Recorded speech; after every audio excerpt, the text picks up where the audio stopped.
and I'm excited to hear some stories from you. But I guess like the first question I wanted to start off with is just tell me where you're from. I'm from Rock Hill, South Carolina, which is I considered it a small, medium town in South Carolina, just below Charlotte, North Carolina.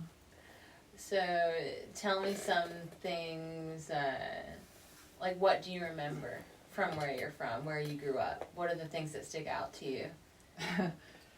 What I remember about growing up in Rock Hill is that I always felt it was slow. I remember being really young and begging my dad to move us to Charlotte, North Carolina. I craved more. Totally. Of course, as I grew up, you understand the benefits of being raised in a small, medium-sized town. So it was a good place for me to be exposed to the things I was interested in and to just do it. And also, I don't know, I just felt like my school, primarily my middle school and my high school, everybody was really cool towards me. I always felt different, In what ways? My parents had a hard time when we were growing up. I mean, there was fighting in my household, and so that made me be a quiet kid, but I was also very active, meaning I grew up being an athlete, and also I was already in band. When I listened to music, I was just hearing the drums right away. I didn't even hear guitar. I barely heard the singer. I understood the drums. So somehow or other, being in a town like Rock Hill let me be everything I wanted to be, and it was quiet. Living in a city, I think there would be too much noise for me as that type of kid. So I think I was able to just grow and be myself, not hindered at all, and that was a good experience. Well, what parts of your childhood would you say made you into the person you are today? The fact that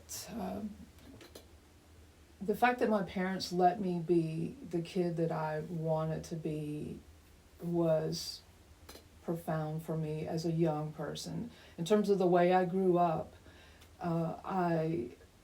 like I said, when I heard drums in these songs on the radio, by the way, I was just hooked, and so I was banging on countertops, and I was, I insisted on, playing percussion, and actually it was junior high at that time, not even middle school. And so my parents let me do that, and then you get to high school, and then there's camps, sports and band camps. They let me go to all of that. And it was very interesting that there I am, a kid who's struggling too with her, parents who didn't understand each other, and then I had a very active life on my own in terms of playing sports and music. And so the fact that they gave me so much leeway and so much freedom, and they honestly didn't even ask any questions. When they got tired of me banging on countertops, they got me the cheapest drum set, I'm pretty sure, in my entire town, and I loved it. I mean, it just felt like it was this big thing to me that, we didn't have a lot of money, but they sure enough, to my surprise, went out and got that drum kit for me. And so I knew that I had something in them, and that helped me in so many ways. So where'd you go after Rock Hill? I went to a junior college in Spartanburg my first 2 years, and then I transferred to the College of Charleston, and that was pretty cool. And then I ended up in Northern Virginia and then Atlanta. So describe 20-year-old Angie. Oh my God. I know exactly where I was. I was in Charleston, living in an apartment that had yellow shag carpet. And I had my dad's guitar. I had asked him if I could take his least expensive guitar with me to Charleston, because I was teaching myself how to play. And so I was very quiet. I would go to my classes, and then I would get to my apartment, and I remember it would be like soup or something ridiculous, and I'd fix a little meal, and then I'd sit on the floor, no furniture. I'd sit on the floor and just work on music. And I spent my 21st birthday learning a Tracy Chapman song. That's exactly where I was. What song? Fast Car. Describe that time in your life to me more, being a 20-year-old artist in a new city, trying to hitting the open mic scene. Describe that time for me. It was exciting, actually, because, at that time, you're just so open to everything. I was open to everything. And so I felt so raw. I was up there playing open mics and still learning how to play the guitar. And I think that's, that's a very bumpy moment in your life. And so I was dealing with a lot of things, a little bit of stage fright, and then also testing out songs. For some reason, I also had a fearlessness about me. And then I noticed that my friends were getting inspired and said, "Oh, I want to buy this guitar and, come with me." And she basically grabbed my arm. People were already starting to look to me as if I was somebody who knew what I was doing, and I certainly did not. But I was willing to keep, to try. And so being out there so uncomfortable trying to sing these songs made me realize the potential. And so I would just go back to my apartment and just keep working on it. And were you singing your own songs or covers? I was trying to. I was doing a lot of cover songs or learning songs. And then as soon as I could put a few chords together, I started writing. I started writing songs. And I would just experiment. I was really a writer long before a musician. I mean, as a kid, I won some type of writing award, and my dad was really proud. I told some sort of story, and the school went nuts. My dad went nuts, and I was like, what in the world just happened? I didn't understand. So when I started to pick up guitar, it made sense to be a songwriter. I remember, I always thought actually I was going to be a drummer. So this is all accidental. So as a 20-year-old,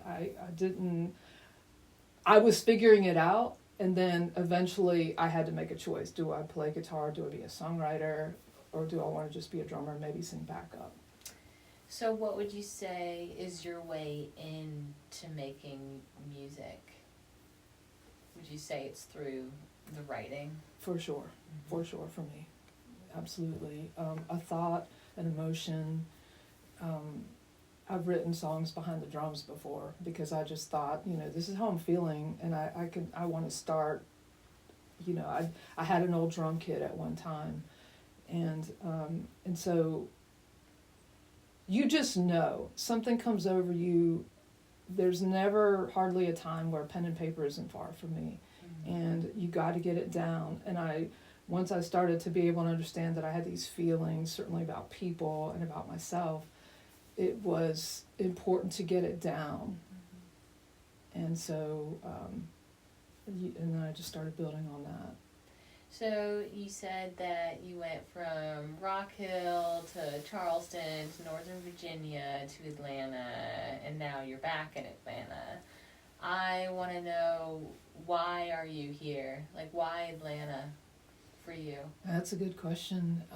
Why Atlanta? Why am I in Atlanta? I was in Northern Virginia writing a letter to a friend who was stationed in the Army in Hawaii. And I had my headphones on, I was listening to music, and a song came on from a Georgia band. And do you remember the song? I don't remember the song, but I remember the band. I don't want to, just keep going on and on, name dropping. But something hit me when I was at that table writing this letter about that song, and then also because I had a friend who was already living here in Atlanta from college. And she and I were trying to write our songs, and we would play our songs to each other over the phone. And she kept urging me to move here. She said, "Oh my God, you really need to come to Atlanta." And I didn't want to.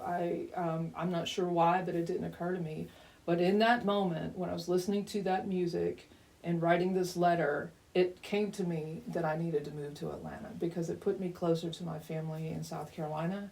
And then also, she kept raving about the music scene here. And then also she was here. And so that's what got me here. And then what has kept me here is the fact that despite the ups and downs of living in this city, I feel rooted here. And I also think that... what roots you? The fact that there are so many choices for the things that I want to do. Like I said, as a kid, I wanted my dad to move us to Charlotte. And some of that has to do with the fact that I feel perhaps that I wanted to see what all is possible if you're living in a city. I always felt limited being in a smaller town. As an adult, I can see the pros and cons of both. But, I came to Atlanta on a whim and to get closer to my family in South Carolina. And I still stand by that decision. My friend has actually moved away. She's moved actually back to South Carolina. And but this city feels more like me than I ever thought it would. In the first 2 years, I didn't like it. My older model truck had gotten broken into, and I was angry. My dad was worried sick. It was rough in the beginning, but I stuck it out. So more personally to you, I'm interested in where you are right now. What would you say is your philosophy on life, or philosophies on life? Wow, okay. Where I am right now and my philosophies on life. Let's see. I'm grieving. We are shooting this, December 7th, 2023. I'm grieving, my dad transitioned in February. And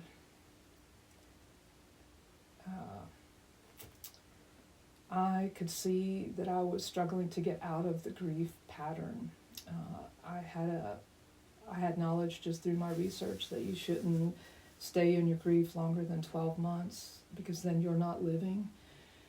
And I am at the 9-month mark of being in a deep grief process, and I felt like it was time to take action to pull myself out of it.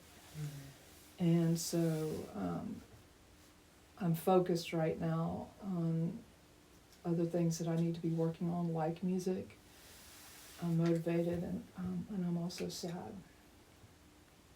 And I also think it's important to note here that I wanted to do this right now, knowing that I don't feel 100% myself, mm-hmm. because I've already spent a lot of time, months and months and months, trying to walk through this grief in my own way. Mm-hmm. And I think there's something to be said for that. There's a health benefit to that. I just know that it can teeter to be too much, and I'm also a person who's inclined to walk through too much alone, mm-hmm. and certainly not talk about it. Walking into the studio today to do this interview, I'm overcome with emotion, and I'm really doing everything in my power right now to stay centered on you and mm-hmm. what the camera and what I need to do here. Well, you're doing a beautiful job. I feel rough. Thank you.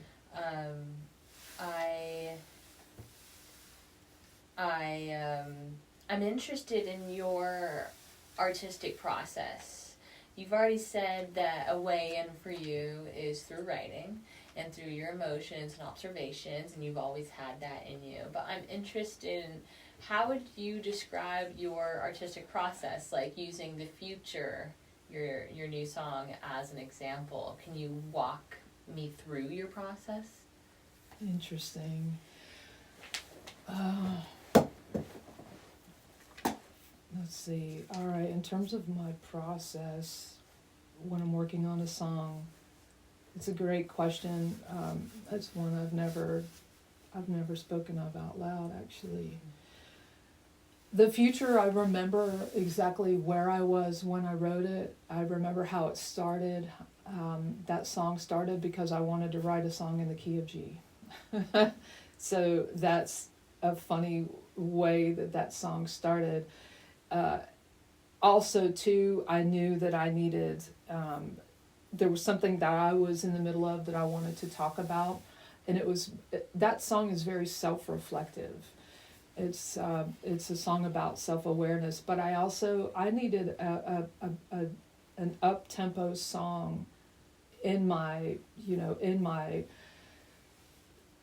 repertoire, and somehow or other I asked for it a little bit from myself. I sat there and I said, can I write a peppier song in the key of G? I don't know. That's really where I started. I had a very direct intention with it, and so that was part of it. And then another part of my process is I get very excited when I have the first verse written, or if a chorus is already formed, then I'm ready to go. And there are times where a song will write itself, and in many ways I felt like that song wrote itself. Another interesting part of the process, certainly for the song, the future, my song The Future, is that I did an initial rough version of it, and I took it to two friends of mine, and I said, hey, I've got this song, what do you think? And I was really proud of it. And one of my friends said, well, it doesn't seem complete. I don't feel like you've said anything. I don't feel like you've said, I don't know what you're trying to tell me. And I was like, ugh, you're not a writer. I didn't say that, but it was, when you go in and you ask someone to listen to your song, you need to be prepared. Mm-hmm. So I went back and I looked at it more, and she was right, of course. We joked about it for a long time after that. And I finished the song, and so I added another section, and I took it back to her, and it was complete. And it was interesting because you don't want to admit that you were lazy when you were trying to do your work, but I was lazy. The first incarnation of that song was a lazy version of it. And so part of the process for me is experimentation. And then I also do a lot to listen to my gut. When I sat there and I said, I really feel like I want to do this kind of song, sure enough, it just starts to happen. And that's exactly the way it went with The Future. So how would you describe your art, your sound? I really feel so uncomfortable with this type of question because I'm the worst at describing things like that. I always say that I always try to make it very plain and general. I'm trying to get people to listen to the music, and maybe they can determine for themselves. Mm-hmm. There were these times where people would say, a person playing an acoustic guitar, folk rock, I like to categorize it more generally, though, and say adult contemporary, which mm-hmm. opens it up to not being a 70s folk singer. Mm-hmm. Nothing wrong with that, but I'm a drummer at heart, and I think that something like an adult contemporary label is more suitable to me. Plus, I love a good ballad. Mm-hmm. I love a good ballad. And so, I don't know, I'd hate to pigeonhole myself. Love that. I think pop is also a good place to be. I always tend to go back to the drumming aspect of it, because when I'm playing live, I actually don't like myself playing solo acoustic. I really don't. I'm not saying I never do, but I always hear more and I feel more if I can open up the song if I could play the songs the way I originally meant them to be, I'm really happy on stage. And how is that? What does that look like? For example, a song sometimes, when it comes to me very quickly and it's a powerful song, there are instruments that come to me right away where it's like a painting. It's like this one song that I wrote when I was living in Northern Virginia. I knew immediately I wanted acoustic guitar, piano, and cello, and that's it. Mm-hmm. And I've played it live that way. And in rehearsals, when I had that formation, I actually got teared up because it's a hard song in terms of lyrical content. But when I heard those players together, and we were doing the song, and it was the first time since the song was written that it had been played that way, I couldn't believe it. And so I can play that same exact song solo acoustic, but to me it doesn't feel the same. Mm-hmm. It just doesn't feel the same. So would you want to talk about what the future means to you, that song specifically? Wow. It's a good song about us looking at each other. The line I like the most about that song is that I'm here now. Mm-hmm. Because sometimes in relationships, for example, you're trying very much to reach someone. You're trying to let them know you're right here in the moment.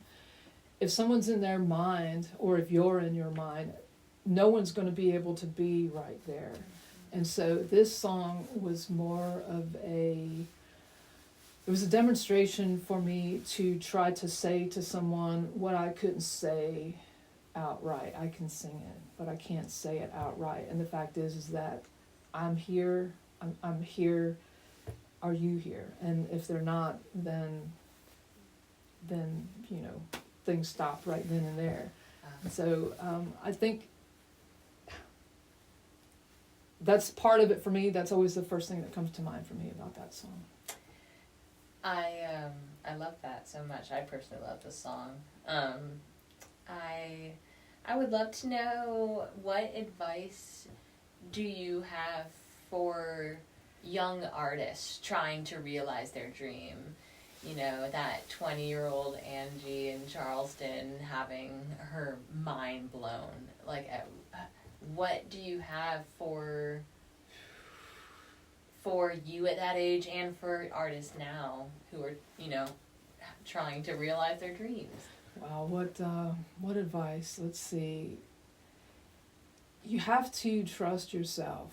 I feel strongly that the only reason why I've kept going with music is because I feel that I trust myself, and I certainly trust my intuition, and I trust my skill set. I also know that there's a place for me out there if I want it. If I didn't want it, it's very easy to just pack it all up.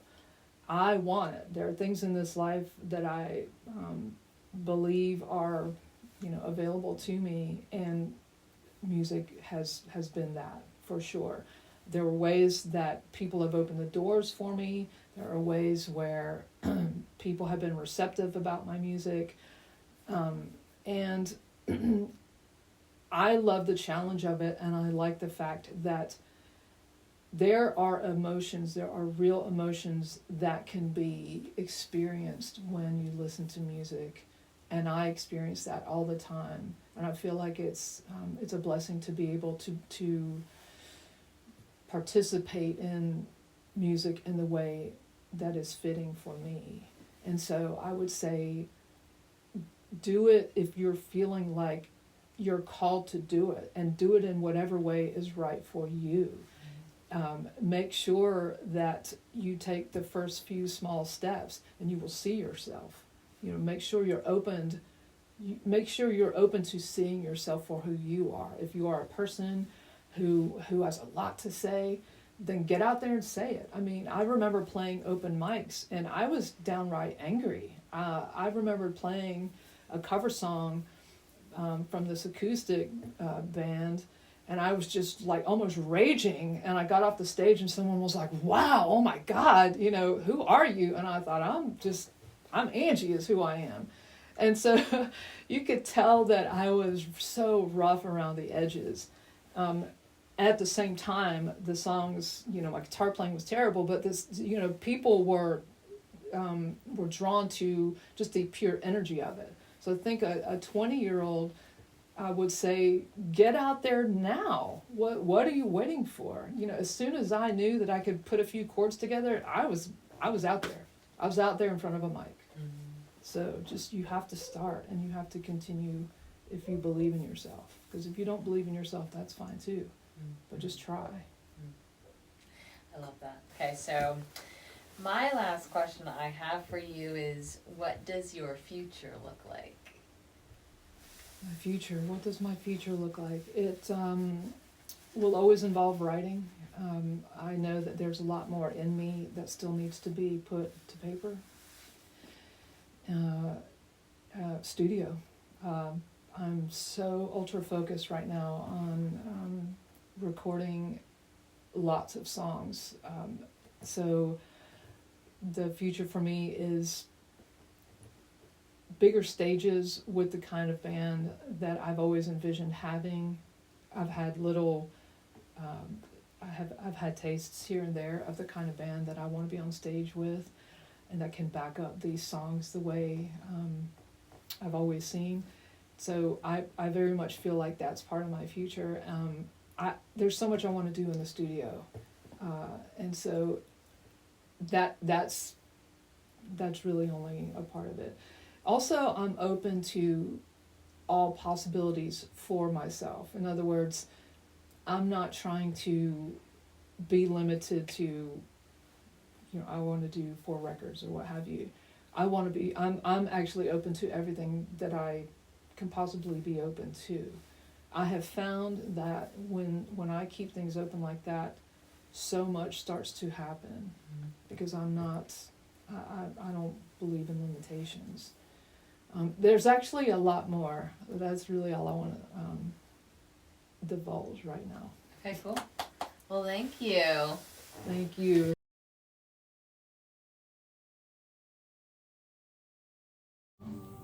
Hey. So I'm working in the studio today with Brian to lay down the vocals for a new song.